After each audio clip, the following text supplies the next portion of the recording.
Et ici, on est à la ferme des Sourciers avec Greg donc de aquaponie.net. Et on fait une petite formation hydroponie, bioponie et aquaponie, bien sûr. Donc, voilà. toutes les méthodes d'agriculture hors sol écologique. Et voilà, on fait ça en 2 fois 3 jours. 3 jours chez nous à Delot à la Bouche du côté de Bordeaux et 3 jours ici chez les Sourciers.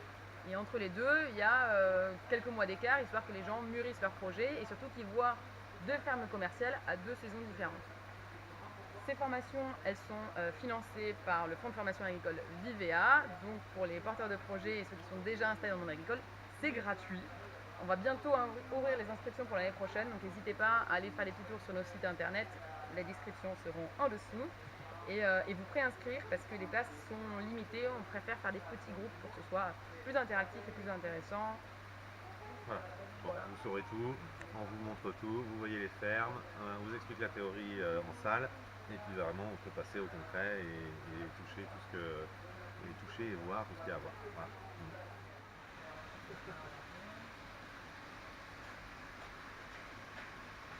Alors ici on est dans le potager aquatique Les Sourciers, donc c'est une ferme qui est en hydroponie et en bioponie, on fait un hybride entre les deux. La ferme, cette partie de serre, elle fait 650 mètres carrés. On en utilise réellement 450 mètres carrés en surface utile de production et ensuite on a 150 mètres carrés qui nous sert de test, on met plein de systèmes différents, on s'amuse comme des petits fous, on fait de la R&D dedans surtout. Et à côté on a une autre partie de serre qu'on vient d'acquérir et qu'on est en train d'installer en terre. Et oui, parce qu'après tout, on n'a rien contre la terre. Donc on teste plein de méthodes de culture différentes. C'est évidemment des circuits qui sont recirculés. On travaille avec les aéroflots de GHE. Là, c'est la fin de saison, donc les plantes, elles commencent à être de moins en moins belles parce que nous, on s'arrête l'hiver. C'est-à-dire que là, dans 1 mois et demi, c'est shutdown, on éteint tout, il n'y a plus de solution nutritive, plus de plantes, plus rien. Et on recommence au printemps prochain. Parce que chaque année est une nouvelle aventure.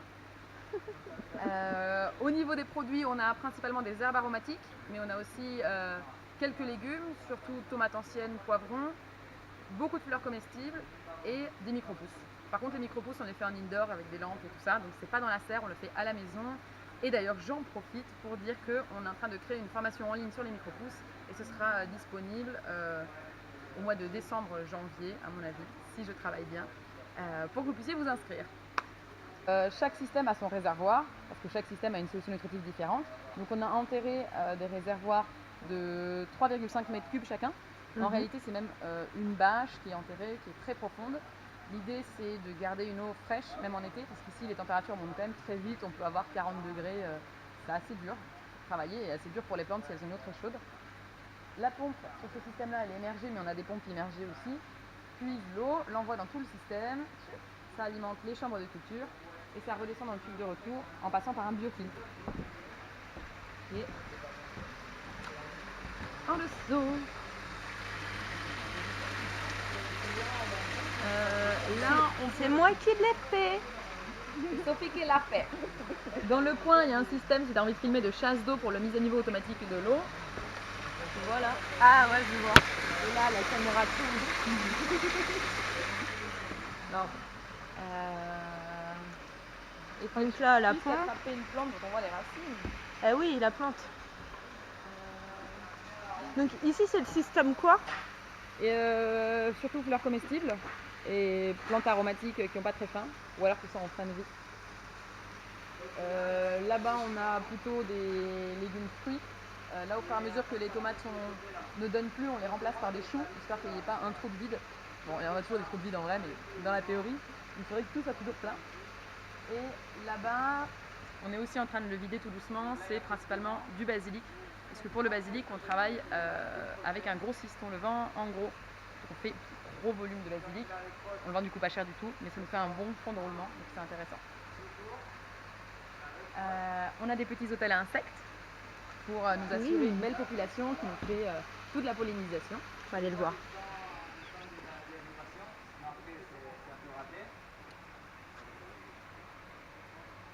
Ça, c'est notre premier hôtel à insectes, qui est un hôtel à insectes des bébés.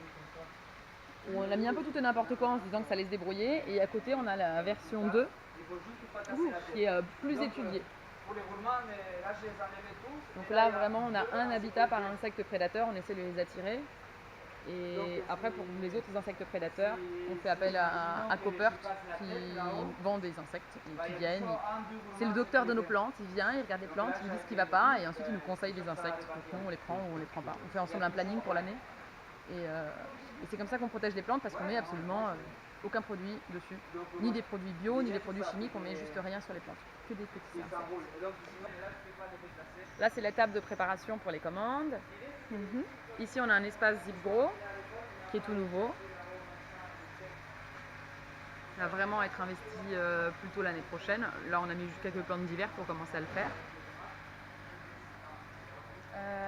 Ici, on a des systèmes de mesclins. On a un peu inventé quelque chose avec les tables à marée de GHE. Donc, ça fait des petites cascades.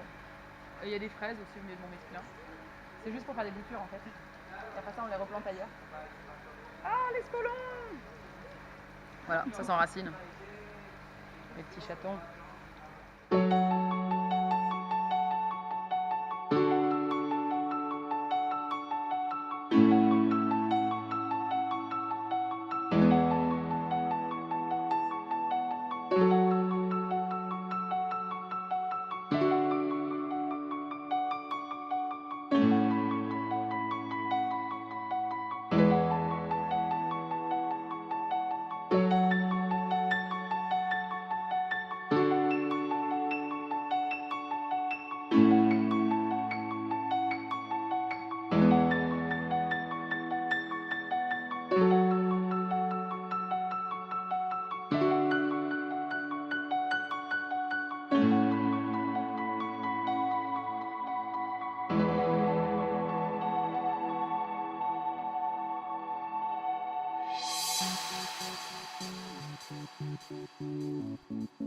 Vous voulez voir les racines, Sophie? Voilà les racines de coriandre.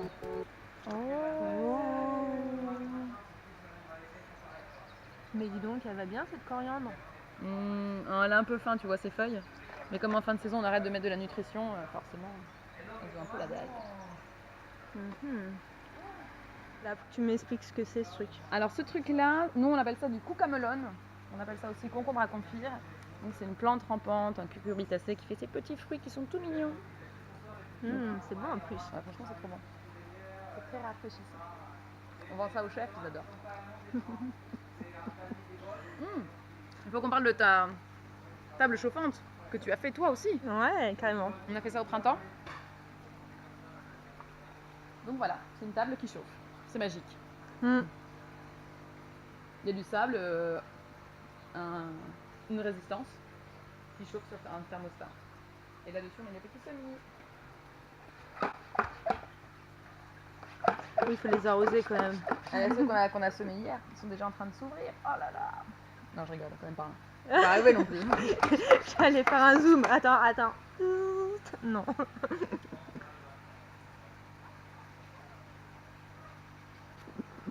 Là, on a des citronniers dans un petit système hydro. Mais alors, il y a tout le temps des araignées dessus, alors que je le balaye. Je suis vraiment la Cendrillon de l'hydroponie, moi.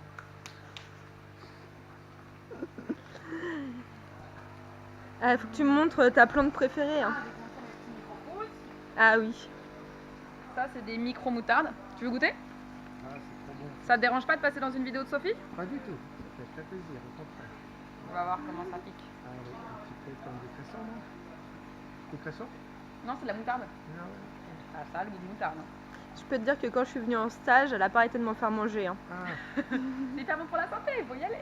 ça montonnait. Ah, ça montonnait, ça c'est sûr. Et ça, c'est micro. Chou rouge. Regarde comme il est beau, il est rouge. Attends. Merci Marianne. J'adore les graines germées. C'est bon, hein? Ouais, c'est très bon. C'est frais.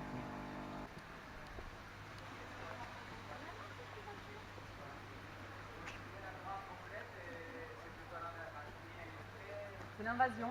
Le problème, c'est qu'elle monte trop en haut, après elle tombe, elle écrase tout le monde. Regarde, la maman, n'importe quoi. Ça, c'est trop Alors que là, j'ai que 5 pieds. Hein. Mais c'est sauvage, qu'est-ce que tu veux? Que 5 pieds, t'as là? De Sojananas? Non, mais le pied de cette fleur-là, il est là-bas. Ah ouais. Ah ouais, c'est incontrôlable. C'est n'importe quoi, les filles, n'importe quoi.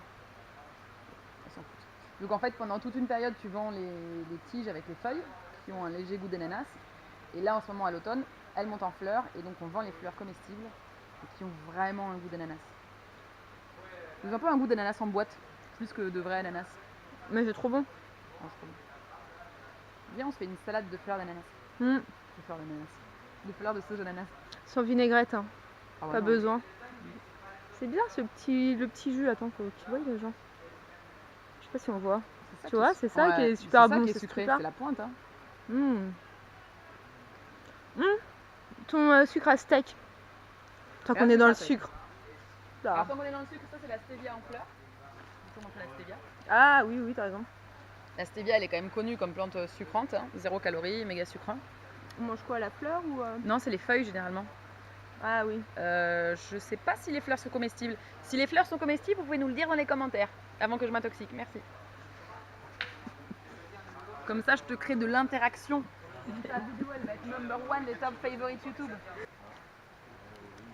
Oui. C'est tout poilu en plus. C'est tout poilu. Alors là, on sent pas, mais quand on fait ça, bon, déjà il y a quelques chrysopes qui s'envolent, mais il y a une odeur qui se dégage. Ouais. De malade. Alors là, pour le coup, oui, les fleurs sont comestibles. Ça fait des petits boutons blancs comme ça.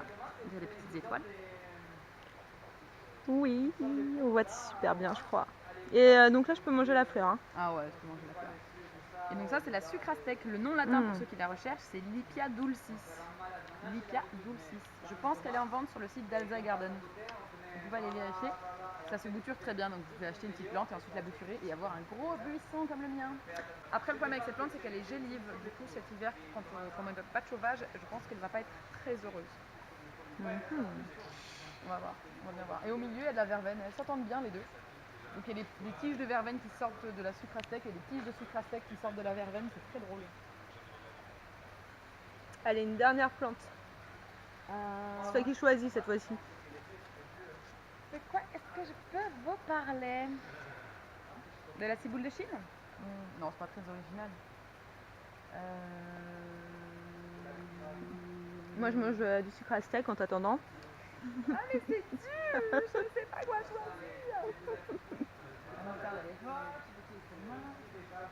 Ouais, on précise quand même qu'on est en fin de saison et que... Parce que c'est une nouveauté de cette année. Ah, On l'a nouveauté, testé. la nouveauté. Le chou rave. Alors là, t'as fait monter tout le monde. Paf, on est bien descendu. Et bah justement, je me disais que c'était pas intéressant jusqu'à ce que je vois sur Instagram que le mini chou rave était très à la mode. Alors je vous conseille de faire des mini chou rave. Voilà. Disons que là, je vais le vendre dans une semaine. Donc il va être tout petit. Et les chefs, ils trouvent ça très mignon. Et en plus, c'est très facile à faire pousser. Eh ben, super. Le chou Voilà. rave. Il y en a du vert, mais il y en a aussi du pourpre si tu veux voir un joli chou rave pourpre. Regarde-moi comme il est Ouh pas là là. mignon. Oh là là, il se la pète. Mais grave, trop beau. Et maintenant, le mot de la fin. Bon appétit.